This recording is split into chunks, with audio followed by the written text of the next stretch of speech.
Big Daddy Cool Diesel. Ha ha ha.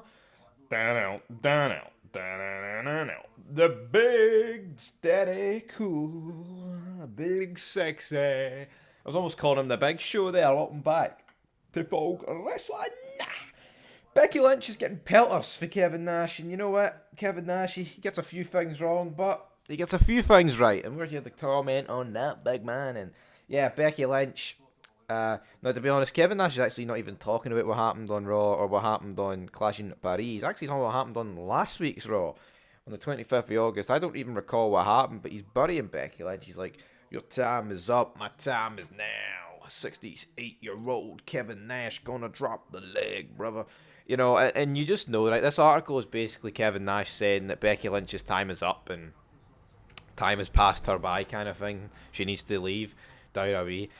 I know for a fact there's going to be interviews or comments, blasting, oh, says Kevin Nash, the guy who's in his 60s and he's made appearances in his 50s and he came back to WWE in 2011 for a wee run and then he was in TNA and, you know, this guy, no one wanted to see Kevin Nash in 2003, no one wanted to see this guy in the 21st century. How about you shut the fuck up and pay respect to Big Sexy, alright? Here, I think Kevin Nash, I bet you toss pot these days, brother, alright? But fact of the matter is this, Kevin Nash has made his mark on wrestling history.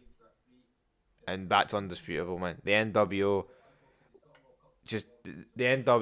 the Wolfpack, all these iconic moments across WCW, WWE, TNA, Main Event Mafia, man. Come on, Kevin Nash has earned the right to fucking rock up when he wants to, from a wrestling perspective.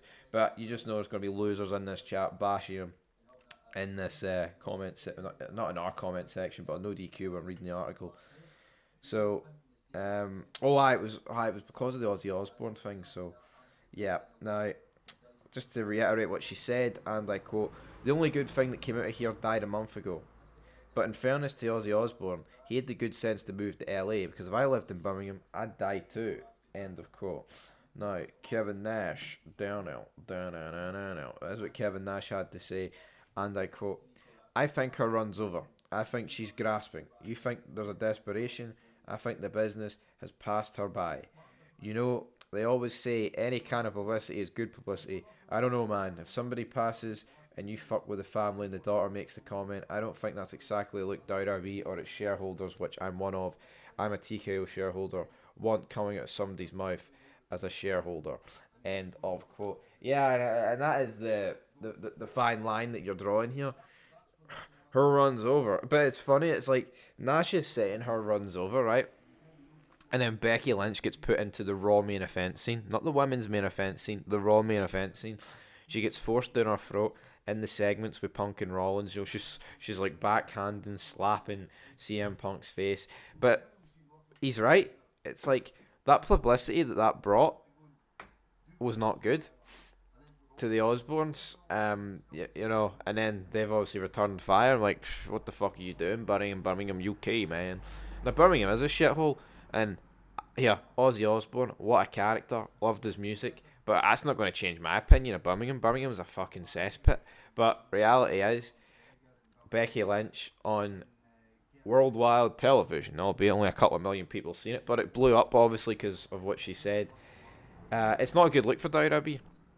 And I mean, I can't recall too many examples of where they buried a celebrity and like made light of their death in WWE. It happens a lot more when a wrestler slash like someone like properly affiliated. Obviously, Ozzy Osbourne was in WWE, but he's not known for WWE. I'm talking like your Paul Bears. Yeah, well, guy wasn't a wrestler, but he's he's a manager. He's a WWE figure, so to speak. He obviously his death get made light of. Guerrero's get made light of. I mean, Owen Hart's is one that never got made light of, but I feel like that's different because he actually died in the ring, and there's a bit of controversy with that. Not that it makes it right with Eddie's, but I guess if Vicky Guerrero agreed to it, and I mean Ray's willing to work the stuff, and Chavo's agreeing to it, I don't really see the problem with it. I mean, I think Eddie would have put it this way: those comments for Orton I get to Mysterio. That helped transform Rey Mysterio that year in 2006. You know what I mean? Into World Heavyweight Championship material and that winning that Rumble. I mean, fuck, 6-year-old Stevie was fucking loving that year, man, when Rey Mysterio was winning the Rumble. Let you in the wee secret. So, I'm not going to overly bash them for doing that, because I thought it was good content back then. It made you fucking hate Orton. It made you get more for. I mean, it made me a fan of Rey Mysterio. Because, see, up to that point, I wasn't a massive fan of Rey Mysterio, but I remember that feud, you know, back in 2006, thinking, fucking hell, fuck you, Randy Orton. You're burying Eddie, man. You know, so it worked. What McMahon went for worked, but this, I mean, I just don't really understand the whole need to bury Ozzy Osbourne for Becky, and people are like, oh, but she's no burying Ozzy Osbourne. But people need to stop being naive. Like, even though she kind of put him over and said, oh, the only good thing was him, you're still making light of his death, and you're still like burying the place he was in. If you can't see that, I don't really know what to tell you. Like, Ozzy Osbourne could have, no, Ozzy Osbourne. Becky Lynch could have went a lot deeper. Of course she could have. She could have put no praise on the guy. She could have called his music shit. She could have called him a junkie. She could have called him all those things, right? And doubled down, but she didn't. But I agree with Nash. Becky Lynch, her run's over. But Triple H doesn't think so. Nash and Triple H are buddies, but obviously he's not leading enough on him here, because Becky Lynch, based off what we've seen the last couple of days, feels to be getting pushed down our throat more than ever.